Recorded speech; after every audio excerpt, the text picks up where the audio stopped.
My name's Colin, welcome to 4 Ounce Insight, and this is another video about this weekend's card. I think UFC 282, Yan versus Ankalaev, and fucking hell, Jon Jones, what have you done to this division? What have you done to it? Like, god damn it. I don't think I've ever seen a time where a title fight has been made on the night of a title fight for the same weight and the same belt with two completely new fighters. First of all, I don't think the fight was horrible. I disagree with Dana White. You know, it was a scrap. It's clearly neither fighter was overly prepared for 5 rounds. It was a bit of a kind of quick put together fight, and I kind of know why they did it. I thought it was a bit of a chess move. You know, we get a new champion in, Glover comes back, we can sell that. We can definitely sell Yan Glover too, Ankalaev, you know, we can sell that fight. It's not the best fight, but we can definitely sell it. And it actually absolutely backfired. Probably was a draw. I thought we were going to see the belt change hands through calf kicks, if I'm honest. And I blame Jon Jones. You absolutely cleared out the division and killed any hope of any new person coming through. Like, you took out all the legends and anyone that was a prospect. And now we're seeing the results. Like, it's hard for me. We've been through this golden era of the 205 division. Jon Jones, Daniel Cormier, double champ, Rumble Johnson, rest in peace, my brother. Alexander Gustafsson, never recovered. Who else did he beat? Rashad Evans, Rampage Jackson, Machida, Shogun Rua, Nogueira, Victor Belfort. He just cleaned it out. Uzdemir was on the rise. Now I think way down the bottom. Reyes come up, hasn't recovered.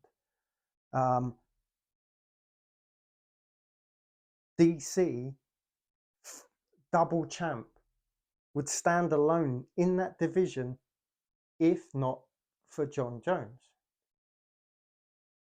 He's only lost to 2 fighters, Jon Jones and Stipe. We had such a rich division and he killed all of it. He killed it. I wonder how many fighters coming up was like, fuck it, I'll cut the additional weight. I'll go to 185. Or actually, I'm going to get chubby and go up. I'm going to fight a heavyweight because of that savage.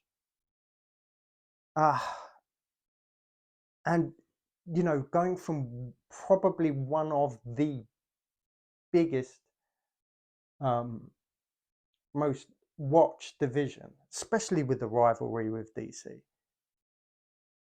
I'm sorry, UFC, it's fading away. And it's not to say there are not great fighters in there, but who was the most marketable person at 205? Now, you could talk about the Brazilian market and Glover. I get it. It is definitely a story. You know, becoming the champion at such an old age, going through what he went through, took him a long time to get a visa to get into America. That whole piece, it's great. I get it. But how long has he got? He's getting rocked every fight. Yeah, he's finding a way to get through. There's no doubt about it. He gets rocked. People rush in, and before they know it, he's squeezing the life out of them. But the division's, I won't say it's dead. It's in transition. It's in transition. And I think this weekend's fight really did just cement that it's not there yet. Shout out to the Lionheart for finding out that his opponent is getting a title shot over him. And I actually think Anthony is ranked higher than Jamal Hill. Maybe only one place. And I think that was, you know, that was a fight. But all of a sudden, boom, he's in there. Glover's in there. and, you know, quick, let's scrub that fight from our memories and move on. It's not a great look for the 205ers. And I'm sorry, like I said, there are some good ones in there. There's some old names in there. A lot of them have had their run and had their shot. And most of them have met the legacy of Jon Jones or Jon Jones himself. And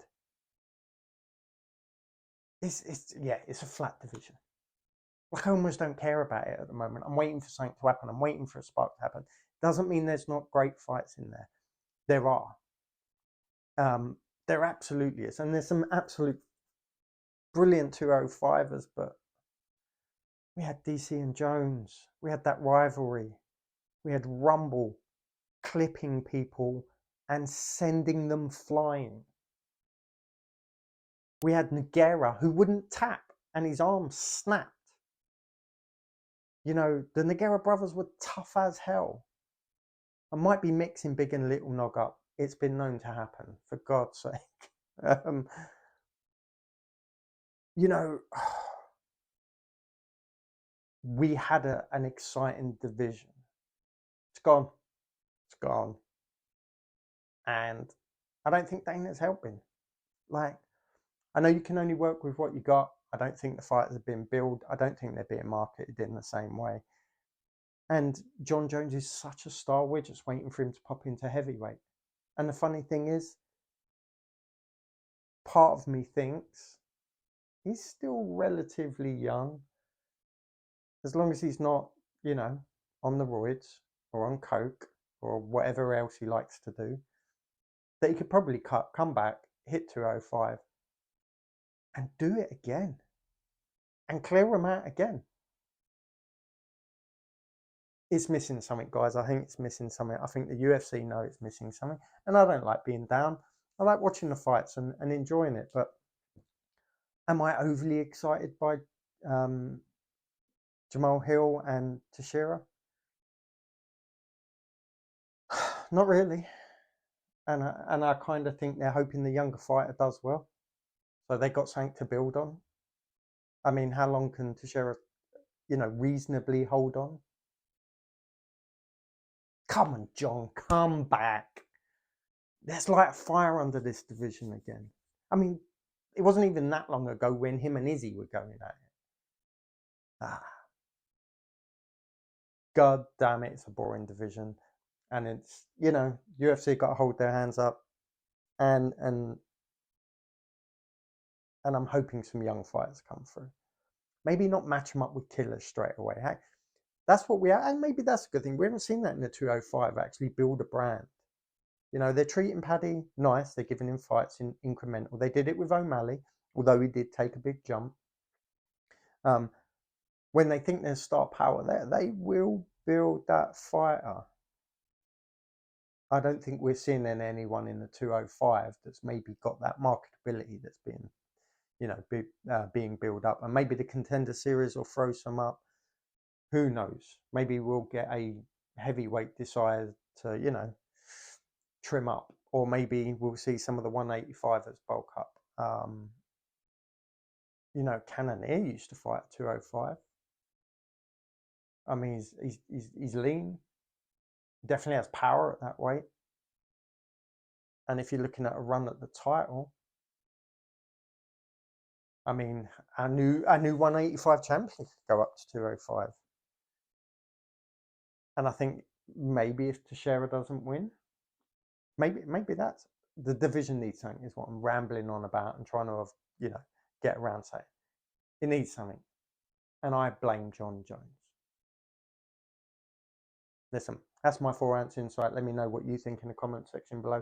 I'm interested to know what the division needs.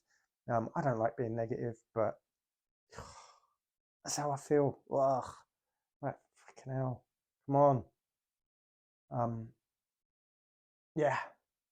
Thumbs up, bells, all that other fun stuff. Catch you next time.